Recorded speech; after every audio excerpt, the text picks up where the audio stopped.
দ্বিতীয় দিনের মতো চলছে রোহিঙ্গা ইস্যুতে আন্তর্জাতিক সম্মেলন। সম্মেলনে যোগ দিয়েছেন প্রধান উপদেষ্টা।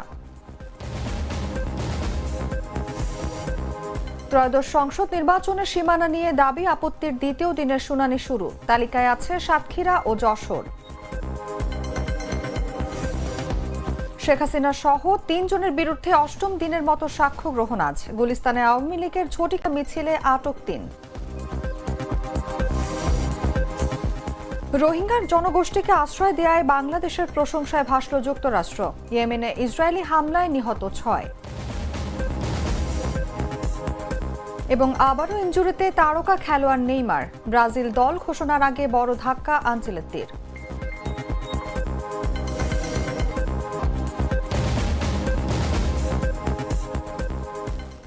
শুনছিলেন এতক্ষণ সংবাদ শিরোনাম।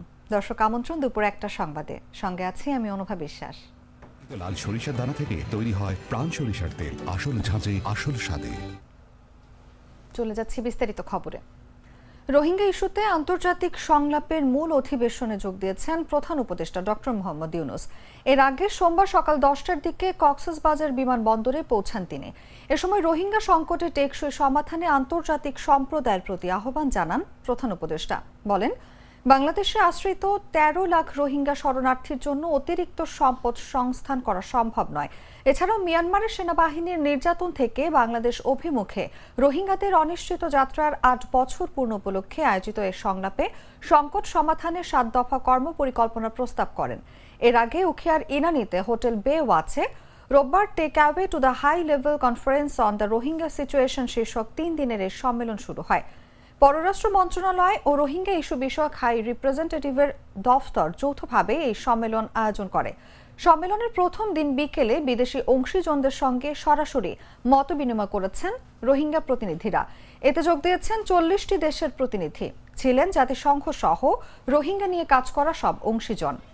৩ দিনের এই সম্মেলন থেকে রোহিঙ্গাদের মিয়ানমারে প্রত্যাবাসনের পথ খুঁজবেন তারা। শেষ দিন মঙ্গলবার রোহিঙ্গা ক্যাম্প পরিদর্শন করবেন বিদেশি অতিথিরা।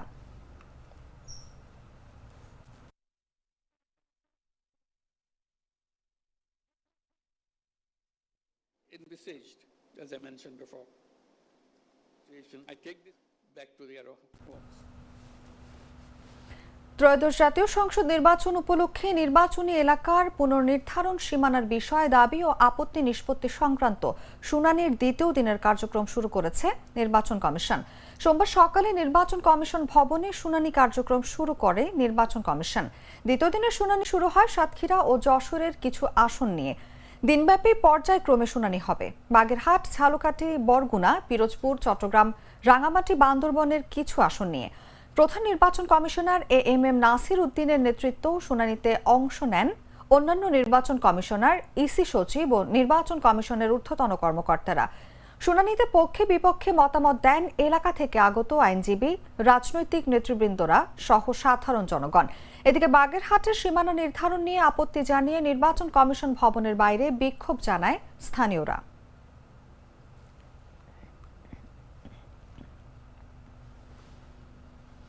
জুলাই আগস্টে মানবতাবিরোধী অপরাধের মামলায় ক্ষমতাচ্যুত প্রধানমন্ত্রী শেখ হাসিনা ও সাবেক স্বরাষ্ট্রমন্ত্রী আসাদুজ্জামান খান কামাল সহ ৩ জনের বিরুদ্ধে অষ্টম দিনের সাক্ষ্য গ্রহণ আজ।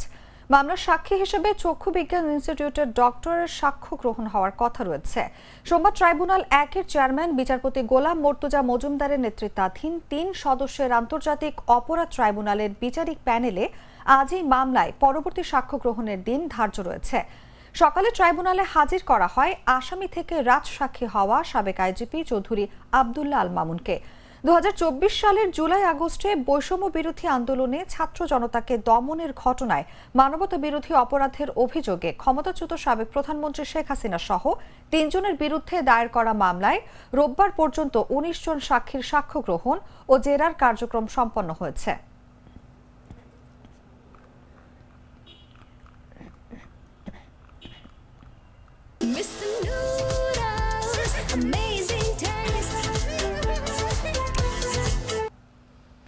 পাবনার চাটমোহরে প্রাণ ডেইরি মাদার সেন্টারের ইনচার্জ সিরাজুল ইসলামের উপর হামলার ঘটনায় মামলা হয়েছে।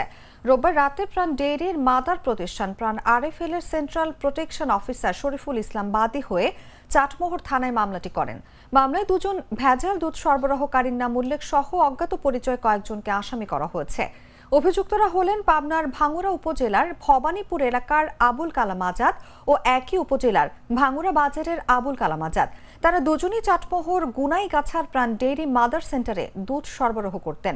এর আগে শুক্রবার রাত 11টার দিকে উপজেলার গুনাইগাছা সেন্টারের পাশে চাটমোহর বাঘাবাড়ি মহাসড়কে হামলার ঘটনা ঘটে। প্রাণ ডেইরি মাদার সেন্টারের ইনচার্জ সিরাজুল ইসলামকে লোহার রড দিয়ে পিটিয়ে আহত করা হয়।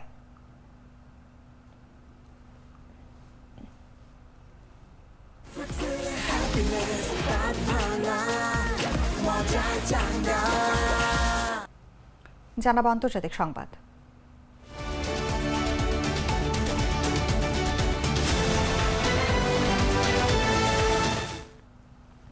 মিয়ানমারের বাস্তুচ্যুত রোহিঙ্গা জনগোষ্ঠীকে আশ্রয় দেওয়ার জন্য বাংলাদেশ সরকারের প্রশংসা করেছে যুক্তরাষ্ট্র।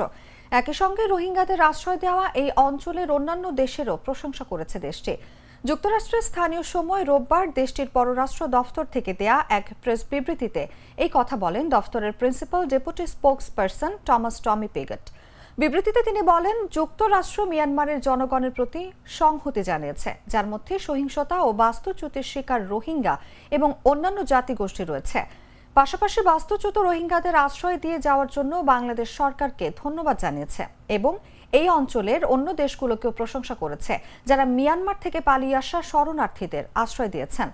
2017 সালের পর থেকে বিভিন্ন সময় মিয়ানমারের রাখাইনের সামরিক জান্তার নির্মম নির্যাতন থেকে প্রাণে বাঁচতে পালিয়ে বাংলাদেশে আশ্রয় নেন 12 লাখেরও বেশি রোহিঙ্গা।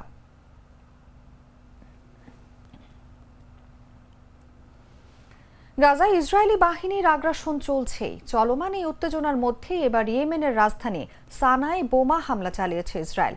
ইয়েমেন এবং ইসরায়েল উভয় দেশের কর্মকর্তারাই এই হামলার বিষয়টি নিশ্চিত করেছেন। হুথি অনুমোদিত আল মাসিরা টিভি জানিয়েছেন, রোববার সানার একটি তেল স্থাপনা এবং একটি বিদ্যুৎ কেন্দ্র লক্ষ্য করে হামলা চালানো হয়েছে।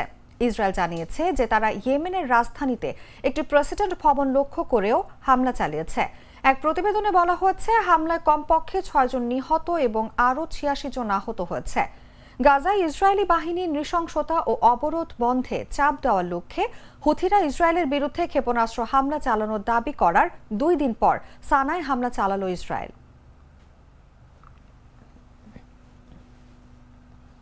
সংবাদ শেষ করব খেলার খবর জানিয়ে।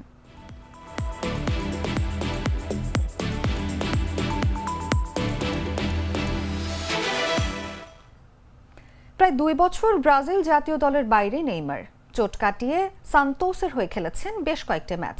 আশা করা হচ্ছিল আগামী সেপ্টেম্বরের ফিফা উইন্ডোতে তাকে হলুদ জার্সিতে ফের দেখা যাবে, কিন্তু আবারও ইনজিরিতে পড়েছেন নেইমার। অর্থাৎ বিশ্বকাপ বাছাইয়ের ম্যাচে তাকে দেখা যাওয়ার সম্ভাবনা ক্ষীণ। ব্রাজিলিয়ান সংবাদ মাধ্যম জি গ্লোবোর প্রতিবেদন থেকে জানা গেছে, উরুর চোটে পড়েছেন নেইমার। এখন অবশ্য ব্রাজিল কোচ কার্লো আনচেলত্তি আনুষ্ঠানিকভাবে দল ঘোষণা করেননি। তবে চোটে পড়া নেইমারের সেই দলে থাকার সম্ভাবনা নেই বললেই চলে। চোটে পড়ার আগে খুবই বাজে একটি সপ্তাহ গেছে নেইমারের। ভাস্কোর বিপক্ষে তার দল সান্তোস হেরেছে 6-0 গোলের বিশাল ব্যবধানে। ওই হারের পর কাঁদতে কাঁদতে মাঠ ছাড়েন নেইমার। তার সেই কান্না এখন আরও বাড়বে নিশ্চয়ই। আবার কবে নেইমার মাঠে নামতে পারবেন তা এখনো নিশ্চিত নয়। তবে সেপ্টেম্বরে আন্তর্জাতিক ফিফা উইন্ডোতে তাকে যে দেখা যাবে না সেটি এক প্রকার নিশ্চিত।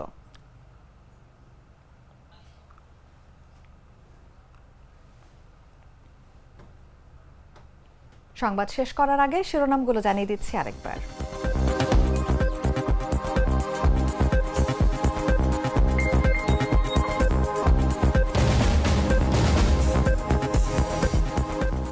দ্বিতীয় দিনের মতো চলছে রোহিঙ্গা ইস্যুতে আন্তর্জাতিক সম্মেলন। সম্মেলনে যোগ দিয়েছেন প্রধান উপদেষ্টা। ত্রয়োদশ সংসদ নির্বাচনে সীমানা নিয়ে দাবি আপত্তির দ্বিতীয় দিনের শুনানি শুরু। তালিকায় আছে সাতক্ষীরা ও যশোর। শেখ হাসিনা সহ 3 জনের বিরুদ্ধে 8ম দিনের মতো সাক্ষ্য গ্রহণ আজ। গুলিস্তানে আওয়ামী লীগের ঝটিকা মিছিলে আটক 3। রোহিঙ্গা জনগোষ্ঠীকে আশ্রয় দেয়ায় বাংলাদেশের প্রশংসায় ভাসল যুক্তরাষ্ট্র। ইয়েমেনে ইসরায়েলি হামলায় নিহত 6। এবং আবারও ইনজুরিতে তারকা খেলোয়াড় নেইমার, ব্রাজিল দল ঘোষণার আগে বড় ধাক্কা আনচেলত্তির।